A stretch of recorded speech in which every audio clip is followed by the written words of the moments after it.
Now I'd like to talk to you about 3 different methods of bringing photo reference into Zbrush.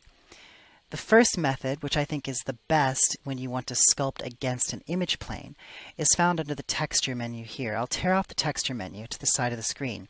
And at the very bottom, you'll notice that there is a menu called Image Plane. If I open that and then open Reference Views, you'll see this is the full tool set here.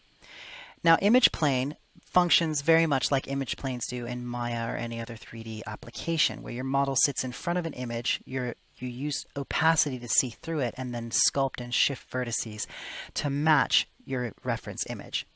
So let's begin by looking at how we've got a few views here. We've got front, back, right, left, top, bottom, custom 1, and custom 2. We'll start with the front view. I will F to focus the model on screen, and I will click Load Image. And now I want to load up a reference image. So I'll go into my texture reference folder here, and I have a series of really nice photographs that I got from the website 3D.sk. I'll start with a front view of an actor. So here we have a front view of our actor. I'm going to step down my subdivision levels on my model, and let's say that we want to take this base mesh and match it to this model. So what we need to be able to do first and foremost is line it up and then see through it and lock it into position. So to see through our model, we'll turn model opacity down here. Now it still looks a little dark, so what I'm going to do is I'm going to change my material to the flat color material. Go to the material option here and go to color, fill object. Now that fills the object with that flat color material, but I can't really see particularly well, so I might change from flat color to the skin shader. So let's go to skin shader.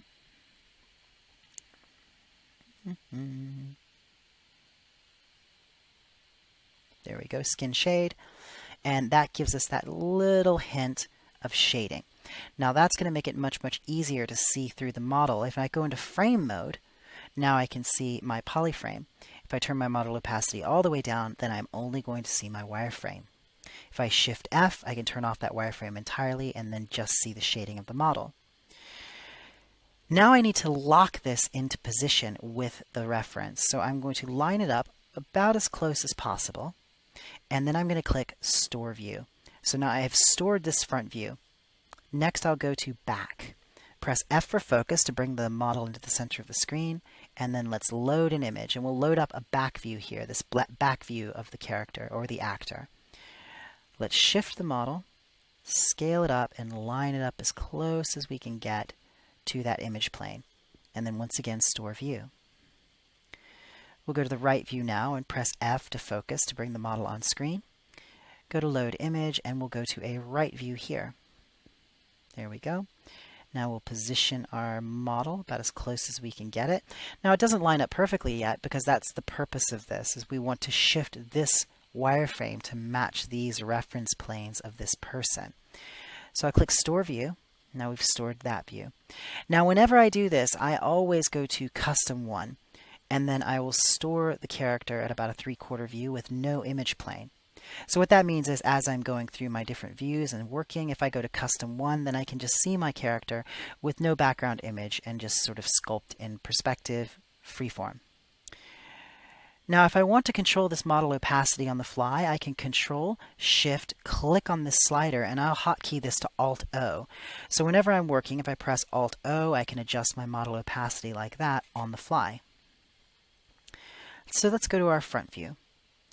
Let's go to our back view. Let's go to our right view. You can see that they're all lined up.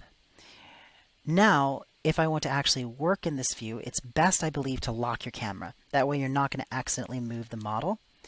And now I need to be able to zoom in. Now you're not going to zoom your camera. You're going to use these buttons here to zoom the document. So I'll zoom the document in and go into frame mode.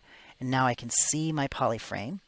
Remember, Alt-O brings up the opacity slider. So Alt-O, and then let's turn our model opacity down, and I'll be able to see through to the image underneath.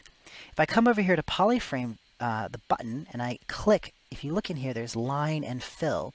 If I click Fill, that removes the color coding, so I just get the wireframe. Now I'll take my Move brush, and I'll just shift these faces around so they line up nicely with the underlying image. That's the whole idea, the whole purpose behind image planes. Now I have these eyes in the way. I'm going to turn off the model I have of the eyes there so I can line up the eyelids and the model to the underlying actor's image. So I make sure that these eyes line up perfectly, and then we can shift our own eyelids later. Our own eyeballs later, I mean to say. I'll go to smooth, turn my Z intensity down, and then I'll just even out that face distribution, bring these out. And I'm going to press the shift key, touch down with my smooth brush, then let go of shift, and that does a nice sort of average vertices. So it's really nice for sort of spreading these faces out a little bit. Let's bring that up, get that medial canthus of the eye up. Now most of the time the photo reference is not going to be symmetrical because people aren't symmetrical, so often you'll need to turn off your X symmetry and then scooch your faces around to match. So I'm going to mask the mouth area here, and I'm just going to take the nose and pull the nose faces up and then use the move brush to shift these into position, sort of lining that up a bit better to the nose. We'll zoom in using that zoom button there and turn our model opacity down even more, making sure that we're lining up the nostrils to the nose. Lining up the lips here, let's make sure that we clear that mask. So I need to control, click, and drag off the model to get rid of that mask. Sometimes it's easy to forget you have a mask when you're in this mode because you can't see the mask very clearly. So let's turn off frame mode and turn our model opacity up a little bit. And then we can shift these lips to match up a bit better to the photo reference of the lips. If we click actual size, it'll bring us back out to the actual full resolution of the character. We'll turn off our X symmetry, and we can shift the ears into position. And basically this is the process of sculpting against photo reference, sculpting against an image plane. You just want to go through each view and then line them up. So if I go to my back view here, make sure that my ears line up in the back view. Now you can make your life quite a bit easier if you bring your photo reference into Photoshop to begin with and make sure that each image lines up perfectly. That's very, very helpful. Now you can get away with not doing it using image plane here in Zbrush because you have eyeball placed the model to match each image, but I do think it's good practice and it's a nice thing to do. If I go to my right view here, then I will want to adjust, make sure I'm on my move brush, adjust the shapes to match in the profile view. Bring that down, bring the ear back, bring that draw size up so we can really shift that ear back, and then adjust the shapes of the head here to match. Now, out of all the different methods of bringing photo reference into Zbrush, I think this is the one that you're going to find the most useful because it is the most like any other image plane in any other 3D program. Now, there's other methods which I think are very, very useful for maybe other considerations. But before we move on to that, I just want to make sure that you remember that you zoom in with the document zoom there. You do not want to zoom the camera. If you do zoom the camera, then you're just going to end up losing the orientation between your photo reference and your image planes. So remember, zoom here, scroll, actual size. Shift F brings up frame mode so you can actually see your wireframe, make sure that things are lining up correctly. And also, I do think it's very, very nice if you lock the camera. But if you do have the camera unlocked and you accidentally move the mesh, simply press your view again and it'll snap back into position. Now, if I save my Z tool, it will not save these image planes. To save your image planes, you must go to File, Save As, and Save a Project. Projects will save the image planes. Tools will not. So let's look at another method of bringing photo reference into Zbrush. This method is using Spotlight. Spotlight is generally considered a texturing tool. It's also a modeling tool. So let's say that I am going to sculpt a new character from this sphere, and I want to have some photo reference up that I can use to guide my work. To do that, I'll go to the texture menu, and I will select any of these images that I've already loaded in using the texture import menu. If I want to import another one, I simply click import and then grab an image, like so. Now what I want to do is I want to select one of these images, and I'm going to press this button here, Add to Spotlight. Now this adds it to the Spotlight tool, and it'll bring up this circular interface here. If I click outside the orange circle, I'm going to move the image around, If I click inside the orange circle, I'm going to move the interface itself. The interface will snap to the center of the image. And this is the scale button. I can scale my image down and I can move it around like so. I can rotate it. And I can also import more. I'll go to Texture, Import. So we've got a front view now. Let's import a side view, a 3/4 back, a back view, maybe a close-up of the ear, and a close-up of the mouth. Click OK, and it's going to load all of those into the spotlight. Now I'm going to click this button here, which is Tile Unified. Let me move the interface so you can read the tooltip. Tile Unified will tile those images down the side of the screen in a unified fashion. And I'm going to turn off Thumbnail because we don't want to give up that screen real estate. We don't really need the thumbnail right now. So then I'm going to select each one of these images, scale it up, and then just place them around the perimeter of my work area so I can see them as I'm working. Maybe I don't need that 3/4 back just yet, but I do want the ear, so I'll scale the ear up. Place that there, and maybe I do want the mouth, so I'll scale the mouth up and place it here. Now, if I want to exit out of the Spotlight interface, I press the Z key. If I want to exit out of Spotlight completely, I press Shift-Z. So Shift-Z leaves Spotlight. Shift-Z brings Spotlight back, and then Z shows and hides the Spotlight interface. So I'll show the Spotlight interface if I want to shift my photo reference around, or maybe I've got this back view image that I want to bring to the front. So then I'll just click this button here, Front, and that brings that in front of the image that was in front of it before. Then I can bring the lips down here. Press the Z key, and I'm back into my workspace. And I leave this bit of screen real estate available here so I can sculpt. So I'll select my Move brush, turn on X Symmetry, and then I'll start shaping ahead. And all seems to be going well, but then when I change to the standard brush, you'll notice I can't sculpt. Now the reason for that is because Spotlight is primarily considered a texturing tool. So ZBrush expects there to be an image between your brush and the model, and it will sculpt through that image or paint through that image.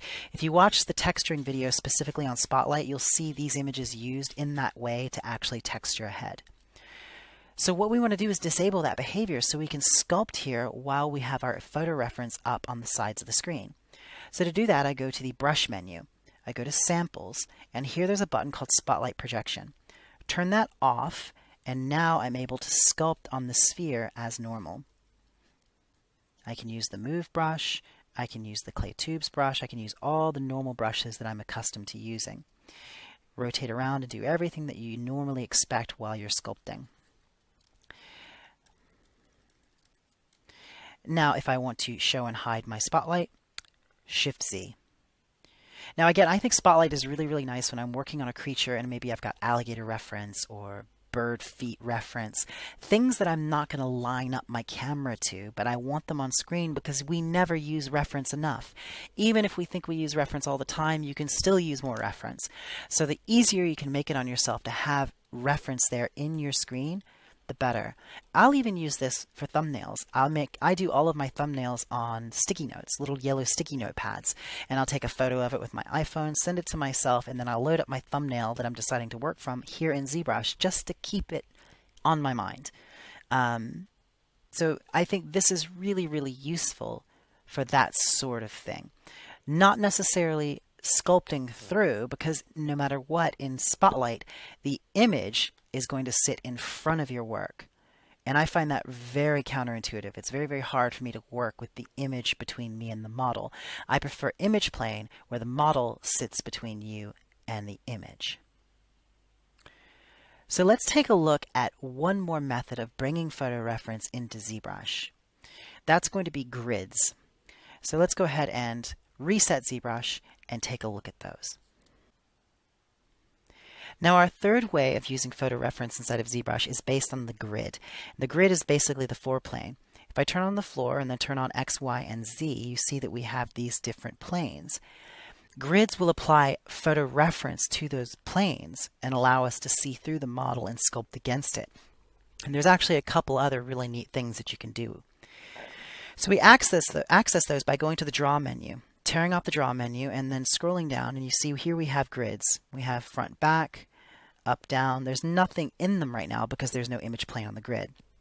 Let's load up a default one by going to Lightbox, Grids. And here you'll find Spencer, Human Skull. I wonder who made that. This comes loaded in ZBrush by default. If you double click on it, you see it loads up the grid with photo reference for a human skull. So I want to use this sphere as my base, and I'm going to sculpt this skull. Now, this is really cool. If you look, there's actually arrows that go back in space and touch the photo reference. So I can step down my subdivision levels here and take my move brush, and I can scooch these faces until these arrows line up with the photo reference that's on the grid. Now, obviously, I want to be able to see through my model to the underlying geometry. So there's two ways to do that. Here we have fill mode, and fill mode adjusts how the grid is actually filled. There's nothing at 0. At 1, we have semi-transparent grids. At 2, we have slightly more opaque. Most importantly, at 3, now we have the ability to see through our mesh. So I can adjust the edge enhancement, and then I can adjust the opacity, like so. Now it's much, much easier to come in here with my move brush and shift these shapes around. So I'll bring this down, maybe turn off perspective mode to make life a little bit easier when matching up to these grids. Do a little bit of smoothing on this, bring this down. Now snap to a side view, and let's bring the occipital down and back. And it's very, very quick and easy to line these shapes up. Let's bring the nasal bone out. Bring this out. And we just want to get sort of the most basic shape blocked in very, very quickly. Bring that back. Bring that back. Then what's interesting is, come back to the front here. Let's go back to perspective mode. Remember, if I'm using my brush here on the jaw, I can see the red line is pointing to where the angle of the mandible should be. So I can pull that out until the blue line matches up to the same point on the reference there. Let's bring that out. Now we snap to a front view, and you see that that angle is lined up perfectly. So these guides help you sculpt in 3/4 using the reference and your brush as a means of checking yourself. So here, right there, I'm at that. If you follow the red line to about here, you can see where this point should be on the mesh. So I'll bring that down, snap to a front view, and we're lining up quite nicely. Make sure we turn off perspective mode very often while we're lining up our meshes, or lining up our grids. I'll take my standard brush, hold down the Alt key, and let's just knock out some eye sockets here, and knock out the nasal socket. Knock out the hollow there underneath the maxilla, between the maxilla and the mandible. Now if I rotate around to the back view, you'll see that I actually have the back view of the skull on the back of the front view. And if I go to the other side of the side view, I have the left and the right side visible. If I go into my front back view, you can see there's my front view, there's my back view. If I go to left right, there's my left and right views. Up down, there's my up and down views. So this is a really powerful way of working. Usually, like I said, it's best to spend most of your time in the move brush with perspective turned off, just to get things lined up real perfectly. And then you can switch into perspective mode and start sculpting in earnest. Now there's another way that you can view your image, and that is to come up here, and you should have project. Let's close some of these menus so we can see them. We should have project on mesh. There we go, project on mesh. If I turn that up, we can project our image plane onto the mesh, and as we rotate, it will update. So this is actually pretty handy if we want to like snap to a side view here, take our standard brush, and then sculpt where that cheekbone's going to be and knock out a hollow there. Take the move brush and get that scooched up real neatly. Take our standard brush and work out that ocular orbit there. Go to a front view. Keep adjusting these shapes. And then if I turn off project on mesh, take my fill mode back down to 0, I can see my work as it progresses.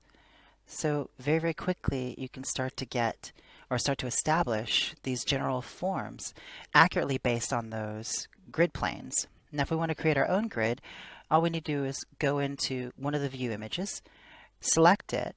So if we go to the front view, let's say we want to change that out to something else. We click on it, go to import, and then we can import this front view here of LIBOR. So we've swapped out the front view image for the LIBOR image. So let's undo back to the sphere so it's not quite so awkward to see. So click the back view, go to import, and we can import the back view. So now as you rotate around the back, you can see the back. From the front, there's the front view. Let's go to the side view. Left, right, and let's click this one and import. And we're going to bring in a left side view there, or right side view, I should say. Let's rotate around to the other side, and then let's replace this with the opposite view. So we've got him facing this way. Actually, not sure that I have one of him facing the opposite direction. So in that case, we will just select that and turn the texture off. There is photo reference for his other side. It's just you need to go back to the source files at 3D.sk and download it. I highly recommend getting a 3D.sk membership because they have a wonderful selection of photo reference that you join for a couple months. You can download just so much stuff that you have to use, constantly. We'll go to up, down. Let's turn off the underside. Go to the top view and let's import a top view of his head, which we should have about here, but that's not really perfectly lined up, but we have it there if we need it. So the most important thing is we have a back view and a front view, and we have our side view. And once again, we'll just step down our subdivision levels, take our move brush, and then you can just start sculpting this sphere to match up to the photo reference. And again, I also find it very, very useful to lock the camera. It just makes life a bit easier here while you're working. I'm going to adjust my edge factor. There we go. Go into frame mode. Great. I don't quite need so much shading on this to make it clear to me what's going on. So here we'll just adjust it from that view. Unlock the camera, go to our side view. Now obviously things are well out of whack on the side view, so we're just going to take the move brush, lock our camera again, shift all this into position, do a bit of smoothing, and line everything up. So you might find that you like the grids. It's sort of 6 of one, half a dozen the other. Whichever one works the best for you. Personally, I still say that I find image plane to be the best method for using photo reference inside of Zbrush. I think that it's the most standardized and feels the closest to what you would have in any other program. Spotlight works best if you need to bring in photo reference that you're not going to line up to.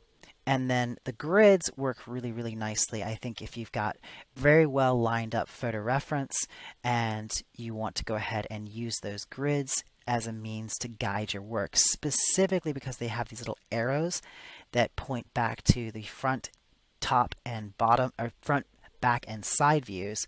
So they help you line things up on the fly like that. I think that's actually really super helpful. So hopefully you found this useful. That's 3 different methods of bringing photo reference into Zbrush. That is image plane, spotlight, and grid 3D. So hopefully you've enjoyed this video, and I look forward to talking to you again in the next lesson. Thanks for watching.